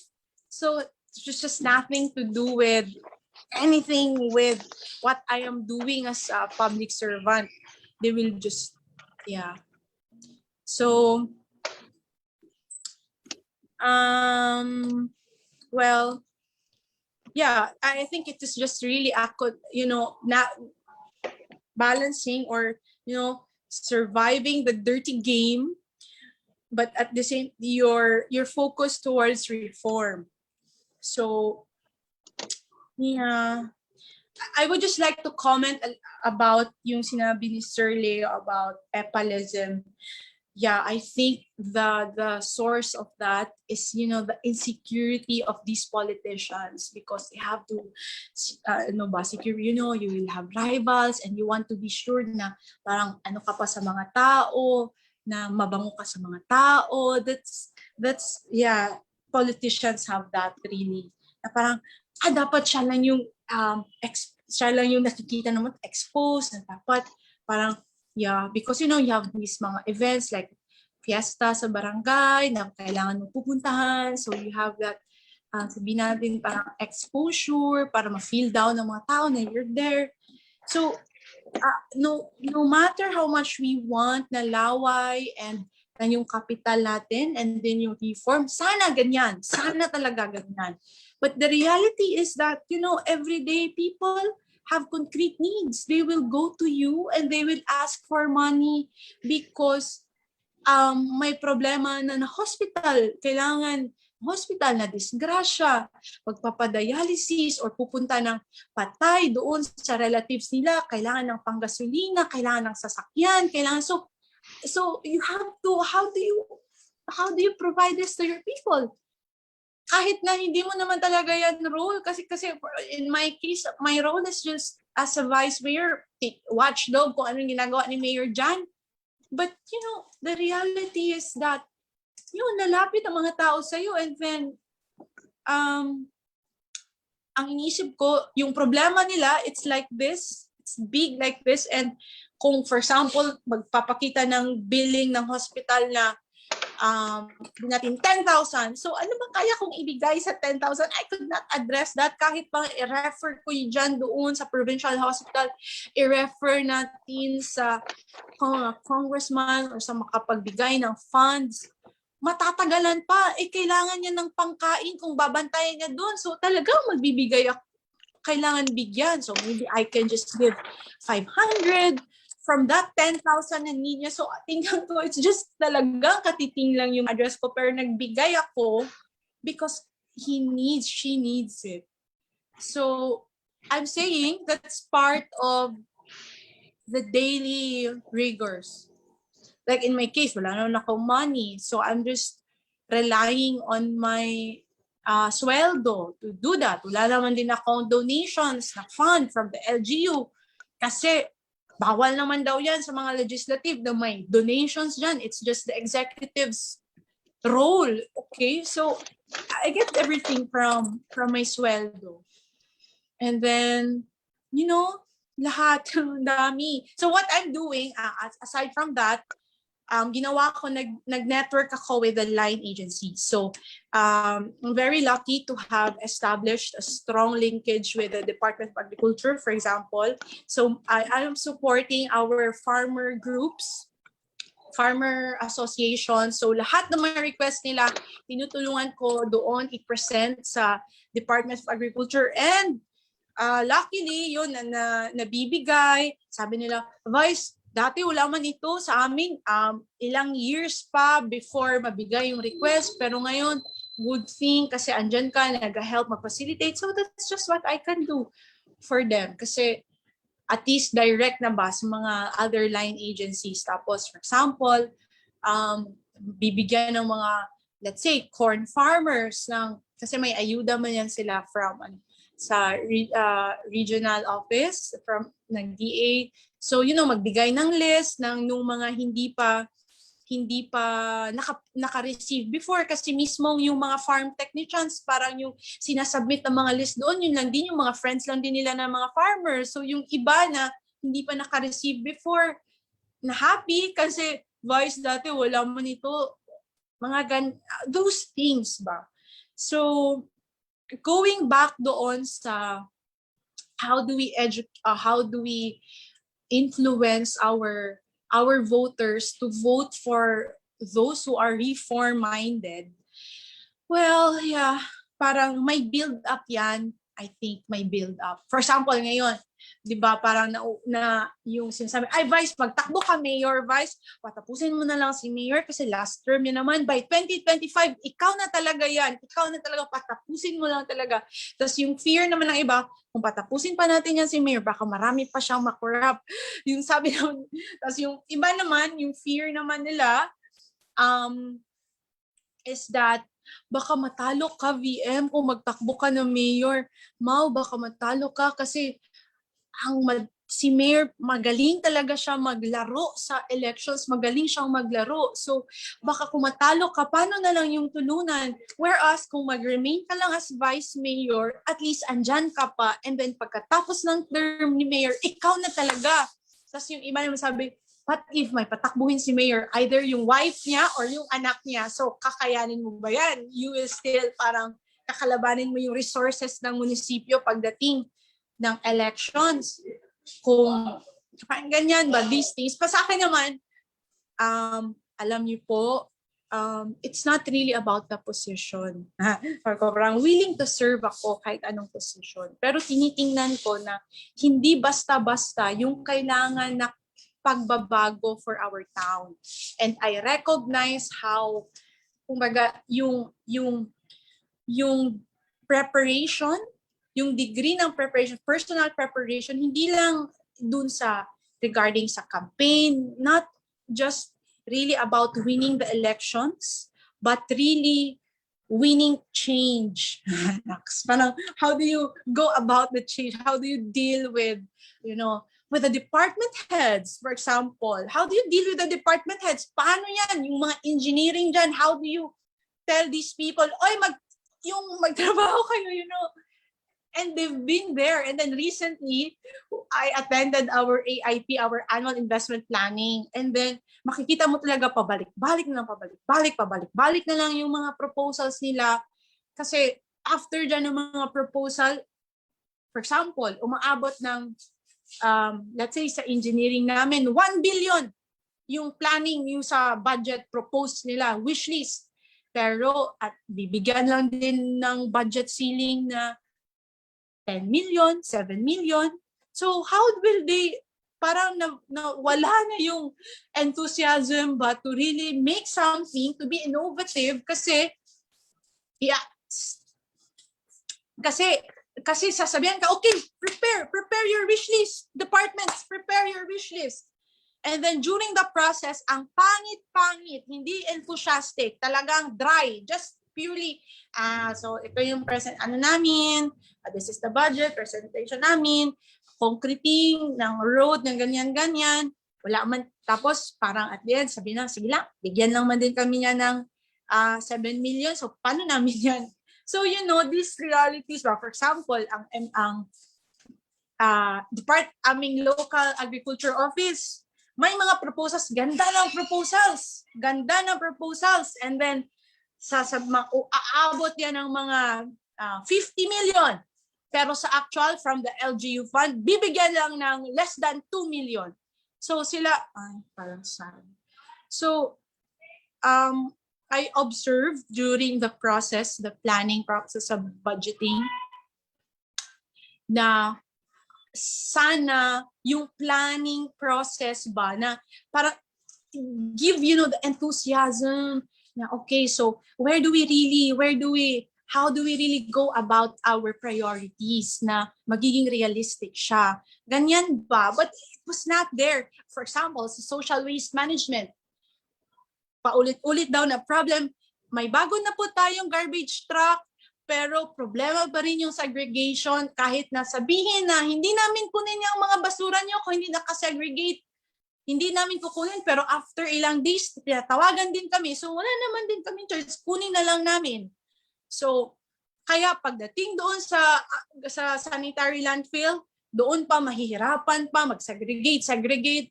So, sabi ko, you know why our people is not, the community is not doing the segregation thing? Because in the offices, here in the municipio, how many garbage bins do you have in your office? Sabi ko, honestly, in my office, I just have one. I don't segregate. So, the reason why our people are not doing this because we are not doing it ourselves. Sabi ko, so, I will buy an extra trash bin so tomorrow. I buy, hindi lang dapat 2, dapat 3. Okay, so then let's do it in the municipio. So mga ganyan ba? Yeah, I'm even guilty of it, but not segregating. So I already bought my trash bins. So, these things, so sad. So sa akin, so they're asking, ano ba, mag-run ka? Ano ba talaga? Ayoko mag-re-elect lang muna ako by 2022. And gusto ko ganon. And then I want to prepare myself by 2025. Kasi I'll be 33 by then. Parang Christ years, diba? Christ was saved the world when he was 33. But no, it's really more of nakikita ko kasi yung degree na kailangan, you know, yung preparation of the change. I have so much respect for the change that we have to bring in ba. Pero sabi nila, dapat open ka lang, Vice, kasi if the opportunity comes to you, baka madali na lang din talunin si Mayor by 2022. Yeah, pero sinasabi na dapat makapag-decide ka na, ganyan. Yeah. Pero sa akin lang, enjoy pa man ako sa legislative. I want to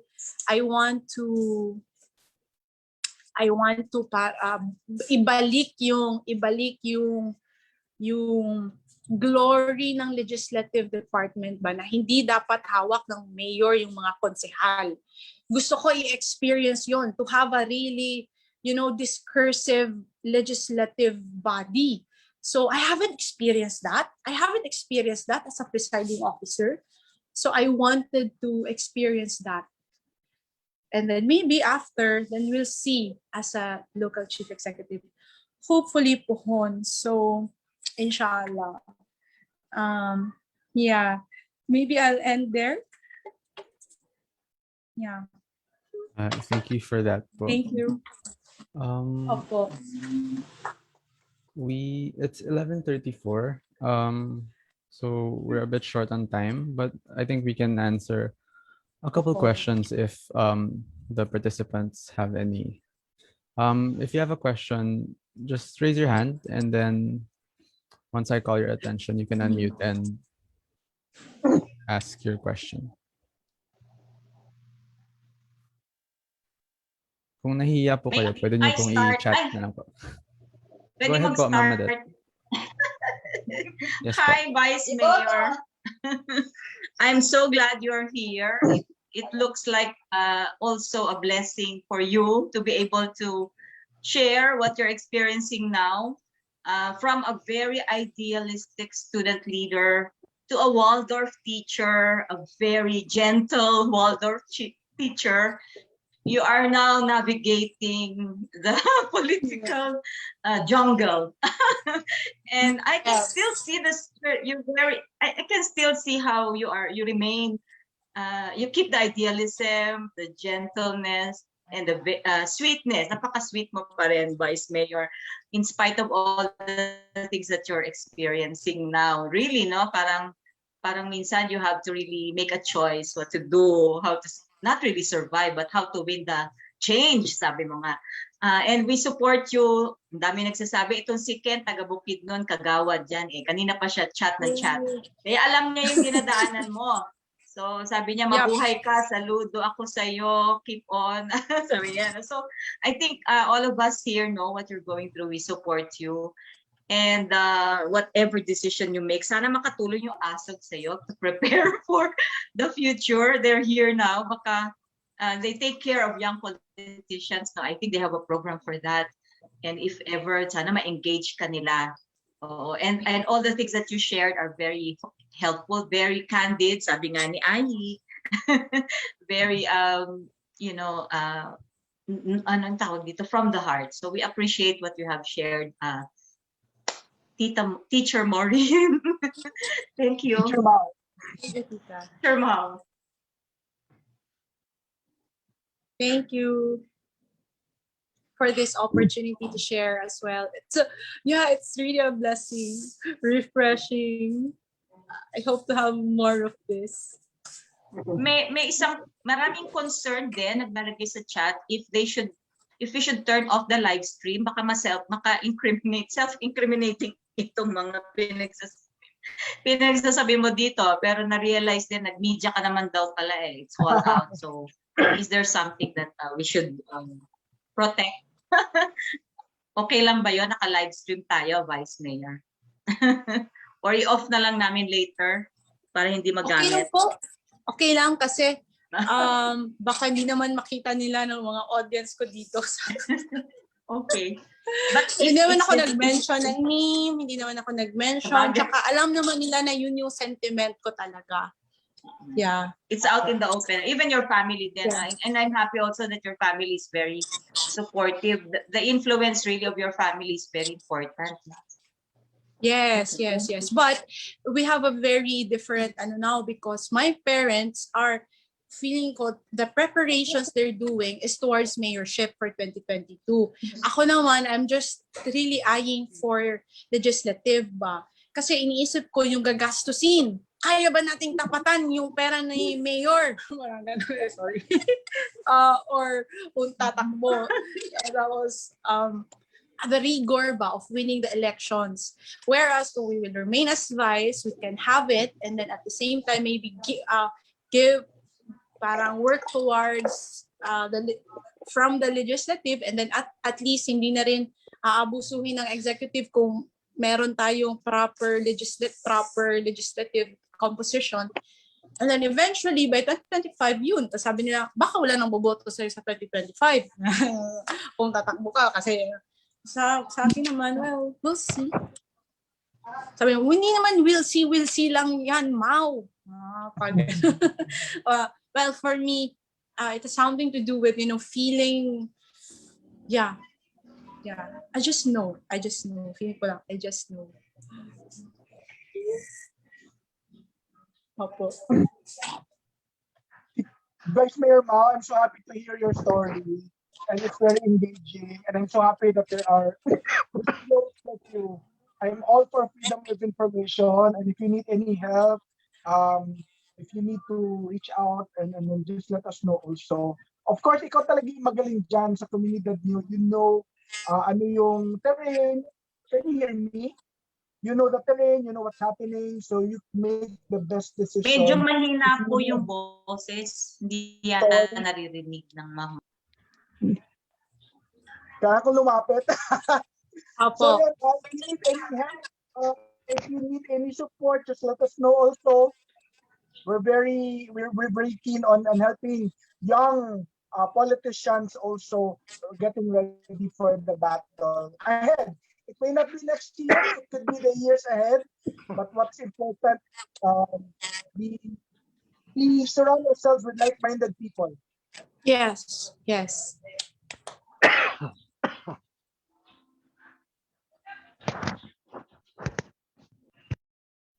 Definitely po, definitely. I'm excited. Thank you.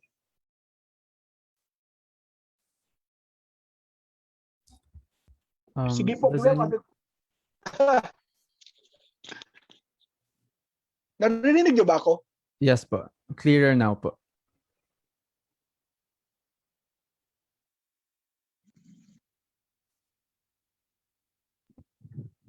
Go ahead, Kiefer. I was just going to ask if anyone else had any more questions.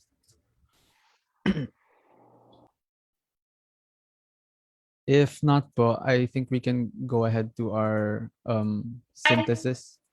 Teka muna, ako meron. Sige po, Ma'am Madet.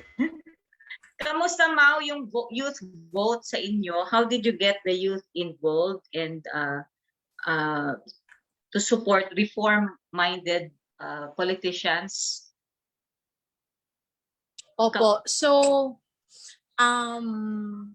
sadly, yung SK chairman hinahawakan ni Mayor.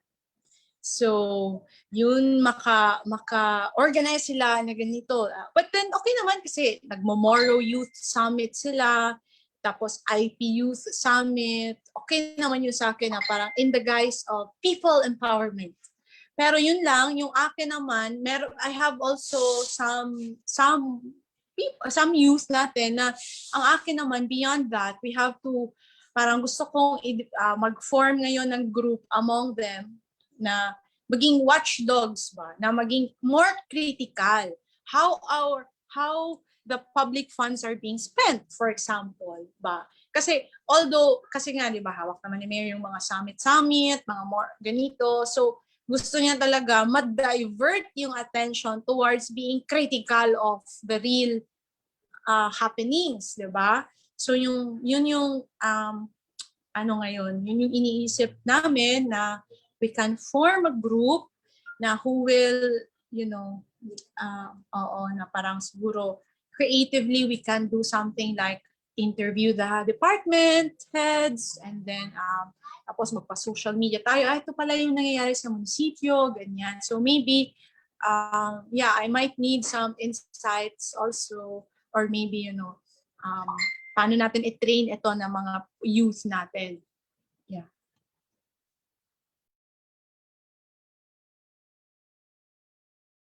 So sa youth votes, yes, marami din bagong tayo voters na youth ngayon. Kasi may project din na, may project tala sila na encouraging encouraging the youth na magpa-register. Kaya lang parang sila pa yung nag-organize nito.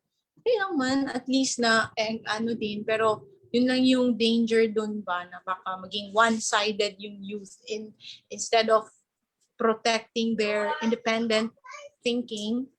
Yeah. Okay. Marami pong comments sa chat box. Pwede bang mabasa? Mau, Mau para senador. Sana daw lahat ng LCEs ay pareho sa iyo ang pananaw. Mabuhay ka, grabe ka power by. And then mabuhay, purong mabuhay puhon, padayon. Yeah. Sige, kung wala pa magtatanong, meron pa rin akong isa. Kasi sinabi ni Sir Leon, no, it's important to surround yourself with like-minded people. Of course, you have the family. That's very important. Dinner table kayo nagsa-strategize or whatever, support. But also because you have a very strong network sa student government, dati sa school mo, do you still keep in touch with them? Are they able to help you? Kasi ang alam ko, like Vico Soto mobilizes his former classmates yata in the ASOG, no? And there are a lot of help to him. No? So, meron ka rin bang ganong network or support? Yung dating kasama sa student government, which is also a replication, it can help replicate also, no, the same idealism among the youth leaders also in your school. Connect ka pa rin ba sa school? So far, Tita Madet, wala. Kasi, I mean, they're just there, pero hindi alive ba? I just know, kasi, di ba, Davao naman, so dito ako. And then, some of them are also busy with their jobs already. Pero may na-meet ako na nag-work din sa government, which is nice. Mm-hmm. Oo. Yeah, yeah, that is a very good suggestion maybe, Tita Madet, and right that I now, can explore. Yeah, reconnect. Yeah, and you're president ng school. And by the way, nandito ngayon sa ating forum, there are students, interns from your school who are here, who are watching. And we are, Michelle is here at there's Mascom sila eh. And we're inspiring them, no, through this forum and through your story. I hope they can get inspired also to participate in this meaningful channel, no, of change. Yeah. May tanong daw dito, hindi ko mabasa. Teka muna, I will read. May tanong, ano daw? Where do you get the courage, conviction, and inner power para ipagpatuloy ang laban? Lalo na at minsan, politics can be literally bloody. Saan mo hinuhugot? Vice Mayor, saan ang hugot mo? Maybe I'm just meant to be like this. Saan ko ba hinuhugot? It's just there lang. It's just always there. It's just always there. Yun ang importante lang. Yung sabi ni Rumi sa love, di ba? Na love is just always there. What we just have to do is to remove ano yung sabi niya exactly, what distracts us from seeing love. So parang yun lang din sa akin, Tita, na yung struggle ko is to not get myself too distracted, para makabalik-balik lang ako always doon. Parang really, just to always remember who I am. Parang ganyan. The struggle is to always remember who I am and what my original intentions are. So, luckily, kasi nga, mga teacher, tayo, nag-Waldorf teacher. So, from there, alam ko man talaga na I have to help humanity evolve. Nax, parang ganyan ba? So, yun lang. Yeah. Opo. Hello po. I just want to read this comment from Ma'am Jo. Sir Leon, she said that she's thankful for the great and comprehensive situation about youth and their role in participation in elections and beyond, governance reforms and many others. Can we also get you to give your insight on, well, since the Ateneo School of Government is in the practice or of raising leaders, how do you encourage them and give them the conviction to, fight when, as the commenter said, it can literally be bloody sometimes? Right, yes. So can you hear me? Yes, po. Yes. Oh, so practically we run this fast forward na program no for SKs and even for local youth development officers, LYDCs, yung local youth development council ng mga members. We really train them on youth development, empowering governance, and then self-governance also. So yun yung tatlong framework kasi it's very important for us na alam nila paano i-govern yung sarili. So sabi nga sa isang libro, di ba, parang private victories first before public victories. So it's very important for us to equip young people with the right resources, tools, of course the right mindset talaga bago sila sumabak. And we run many programs on training. Every now and then may mga webinars naman. Project Participate will have more of these kinds of webinars also and capacity building. Fast Forward is for SKs primarily. We're also involved now with Youth Led. We're in the top youth leaders of the country, around 30 of them. It's a 2-year program. Sana ito yung mga next president at next senators natin. So tumatakbo yung mga ganyan. There are many programs other than what ASOG is giving. I think it really starts with the mindset of young people. We have to really encourage them to really take on. Ang problema din kasi minsan, I always tell this even nung nasa National Youth Commission pa lang ako, sabi ko, Soki system na naman. Laging paulit-ulit na lang yung nagjo-join. We need to expand the net wider for participation, have more representation from different places, whether it's Mindanao or Visayas or other subsectors of the youth. So kailangan lang talaga ma-equip sila ng tamang programa. Even the SK training, dapat tama yung mindset also kasi I'm worried about it because as former NYC chair, meron mga maling na ituturo din sa SK din eh. So dapat merong counter training talaga na nangyayari. Kasi minsan alam natin si Vice Mayor Mao, alam siguro to yung tinuturo sa SK. Ang tinuturo ni Kagawad, una-una yung SOP. Basta mag-sign ka lang dyan, may dadating. It doesn't set the right tone. So, and we're not all theory here. I really help many SKs. I really listen. I believe in deliberative democracy. Kailangan natin mag-usap eh. Kailangan makinig sa masa youth. Kailangan makinig sa mga kabataan. Kailangan makinig sa mga SK. So these are realities that are facing them. How do they actually face all these? And for me, the youth should be the first. Tama, that's why Vice Mayor Mao is here to be the embodiment of that. Yung kabataan talaga yung unang magka-cry foul eh. Because they have a better idealism, loftier ideas, mas mataas yung standards nila in terms of governance and leadership. So sana tuloy-tuloy, we need more young blood in our bureaucracy talaga. And lastly na lang, I told this to Vico, when he sought my, kasi magkapartido nga kami, he sought my opinion on a few stuff. I think, sabi ko, it's really the framing. Yung framing talaga yung mahalaga eh. If you feel that your babangka ka, like si Vice Mayor Morin, kung babangga sa mayor na magaling na sa pamumulitika, magaling na sa traditional politics, baka yung framing could be the other side of the spectrum talaga, which is reform-minded. Baka kayang hindi mag-vote buying in 2025, kausapin lang talaga ng maayos yung mga tao, present a clear platform. And this is where also si Mayor Vico clear yung platform on health. Dahil alam niya source of corruption and patronage politics talaga yung health mamorin, di ba? Talagang makikita mo, hihingi ng anong sasabihin mo, mga nganak, sa gitna ng gabi, kakatok sa iyo, saan ka kukuha ng pera, di ba? So, that is why one-fifth of the budget of Pasig City goes to health. Wala nang, and then now, timing, the pandemic, now they're able to benefit from that shift in the budget, di ba? So now people are seeing na, okay, I voted for someone, You know, he didn't buy a single vote. What he did was promise a card, health card. Now we will make health a priority of our and it solved many problems. So true, talagang talaga, it really pays to have a good platform. And if nakita nila na authentic ka, seryoso ka, but if makikita nila, reform tayo, pero mamimili ka ng boto, lalagay mo yung mukha mo sa tarpaulin, merong disconnect eh. So the framing has to be the exact opposite of the traditional politics that we're seeing now.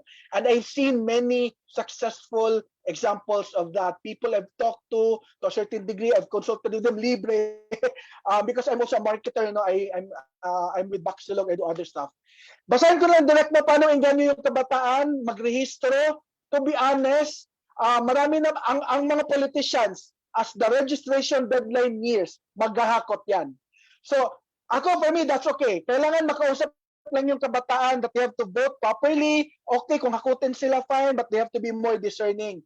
Ako naman, kung tayong mga political organizations, NGOs, SKs, youth organizations, ako give them the wherewithal. Give them proper briefing lang on things that we talked about, why important yung political participation the right way. Secondly, give them the tool. Kung kailangan mag-print tayo ng application form for them bago pumunta sa COMELEC office, then we give them that kind of help siguro. Kasi wala namang printer yung mga kabataan eh. Wala nga akong printer sa bahay eh. Dito. So, as simple as that. Right mindset, right tools, and the right resources so that our young people will register and vote properly. So ako naman, to be honest, sinasabi ko, kung boboto ka pa rin sa mga kawatan, kung boboto ka pa rin sa EPAL, wag ka na mag-rehistro. We need more voters. Kaya tayo ganito eh. Kaya ganito ang Pilipinas eh. To be honest, sinasabihin ko, ikaw, kung boboto ka pa rin sa magnanakaw sa di wag ka na mag-rehistro. Pero, if kaya mong bumoto ng tama, Gen Z, millennial, then go ahead, by all means. But we need to support them. Give them the right mindset, give them the right tools. Yun lang. Thank you po, Sir Leon. Unfortunately, we really have to wrap up na. It's already 11:55. So, can I call on our managing trustee to give the synthesis and then ASOG to do the closing? Ma'am Che, can you unmute yourself po? Maraming salamat, Kiefer. Napakayaman ng ating sharing ngayong umagang ito. Yung ating previous activity highlighted the incidents of political dynasties. At itong pangalawang series na ito, pangalawa sa series on youth and the elections, sinabi ng ating dalawang guests ang mga sumusunod. Pag-inform ang botante, kaya nilang gumawa ng isang disente at marangal na pagpili sa eleksyon. Dahil ang daming issues na nakabit sa eleksyon, ito ay napaka-importante. We have a weak political system and we have weak political parties. There is elite rule, political and economic, who dictate the outcomes of the elections through vote buying, which is a great unequalizer. And dynasties cause great poverty. Kailangan natin paramihin ang mga botanteng progresibo. And the SK Reform Law opened the gateway for political participation. What is needed is deliberative democracy where the woke youth need to reach out. Youth are potential game changers. This we have seen in history with the KKK, the first quarter storm, EDSA 2, and we have launched, these were launched by young people. Jesse Robredo at age 29 was mayor. The youth vote can make a difference, especially if the margin is small. So we encourage you to voice out, to volunteer, and to vote. We need to fight fake news. We need to refocus the platforms, not the personalities, and hold politicians to account and reject EPALs. Volunteer in community pantries and with progressive politicians, register and vote. Vote out trapos, plunderers, and dynasties. Sa sharing naman ni Vice Mayor Mau Villamor, addressing political survival is a struggle, but the real objective were transparency and reform. No matter how much reform, the reality is the people has concrete needs. This is part of the daily rigor of public office. But what is key is establishing strong linkages with line agencies as a good practice. And there is a build-up on how we influence our voters to vote for reform-minded politicians. The degree of preparation is found in winning, not only winning the elections, but winning change. The influence of the youth's family is very important.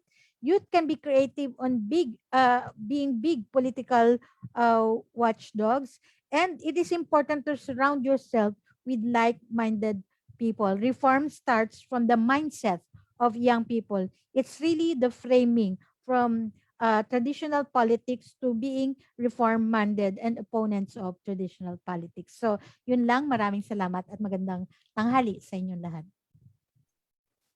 Thank you po, Ma'am She.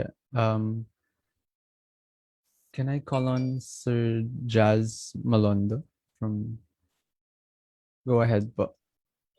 Hi, thank you, Ms. Chair, for the really wonderful synthesis. So on behalf of the eLearning Forum organizers, I would like to express my gratitude to all of you who came together coming from various parts of the country and participated in this fruitful discussion of this event. I would also like to thank Mediators Network for Sustainable Peace for giving Ateneo School of Government Project Participate the opportunity to collaborate and share our advocacy of helping every Filipino prepare and make informed choices in the coming 2022 elections. Observing the past 5 years, we can say that change indeed came as a result of the 2016 elections. Not only has it been structural, but there has also been behavioral change among us. The partisan divisiveness, political polarization, and propagation of disinformation campaigns, leading to rising levels of toxicity in online political discourse, are issues that continue to affect our society. As the 2022 Philippine national election draws near, we should expect more of these challenges, along with addressing the ongoing pandemic. Preparations are underway, and we can contribute to these efforts through Project Participate. Led by Ateneo School of Government, Project Participate is a non-partisan, non-profit movement dedicated to engage and empower the political participation of the Filipino people. Our consortium is composed of various academic institutions, youth groups, and civil society organizations. And we will be organizing webinars, publishing research studies, conducting surveys, implementing capacity building initiatives for civil society organizations, and launching information and education campaigns. All of these will be made possible by us working together in empowering the Filipino people to make informed choices. Again, sabi nga ni Sir Leon, one vote can make a difference. Kaya ang aming panawagan, makiisa, makibahagi, makilahok. Be part of Project Participate. Visit our website at www.inclusivedemocracy.ph and follow our Facebook page fb.com/participateph. Maraming salamat po. Salamat, Jazz. Salamat, Sir Leon. Salamat, Vice Mayor. Thank you. Thank you to Ateneo de Davao interns for coming. And thank you to our other guests who came. Salamat po. Thank you po. Bye-bye. Padayon. Salamat. Bye, padayon. Maraming salamat po. Thank you. Salamat po. Salamat po. Baka may next time pa tayo. Huwag kayo magsasama. Wala pa tayo photo. Oh, picture photo. tayo. Picture. Documentation, Show your videos. Picture Gusto tayo, namin picture. meron yung background mo. Makiisa. Maganda yung background. Oo. Yun po talaga yung panawagan namin, lalo na sa mga nandito ngayon, yung kabataan, di ba? Okay. Kasama ka. So the power of the youth, sabi nga ni Sir Leon. Yes. Kiefer, let's take the picture, Kiefer. Okay, Opo. let's keep the energy up. If possible po, please turn on Ganda ng your energy camera natin, so we can take a picture. I'll give it a couple seconds, but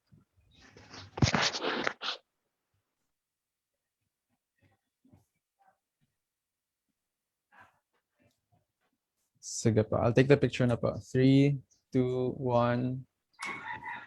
Okay, done na pa. Thank you po. All right. Thank you. Yay! Maraming Thanks, salamat. Kiefer. Congratulations. Bye-bye. See you soon. Congratulations po. Uulitin Thank po. you. So, ulitin, Jazz. Thank you. Oh, meron pa. Part 3 na, part 3. Oo. Marami Sa pa. Bakati. Thank you. Sana Kap next Inan. time si Vico, si Mayor Vico, sama natin. Ay, si Mayor Sherwin, no? Baka meron tayong contact, Jazz. Ay, sige po. Check po Oo. namin kung possible po. Kasi di po, medyo busy po ngayon eh. Busy siya, no? Saang, ano siya, munisipyo? Sa Wala na norte. siya. Sa norte. Norte, no? Maganda, Oo. meron naman from the north, galing tayo ng south. Oo. Di ba? Check po natin. Maganda rin yung kwento. Maganda rin yung kwento niya, inspiring din eh. Let's get inspiring youth leaders. Yay! Paano tayo, Che?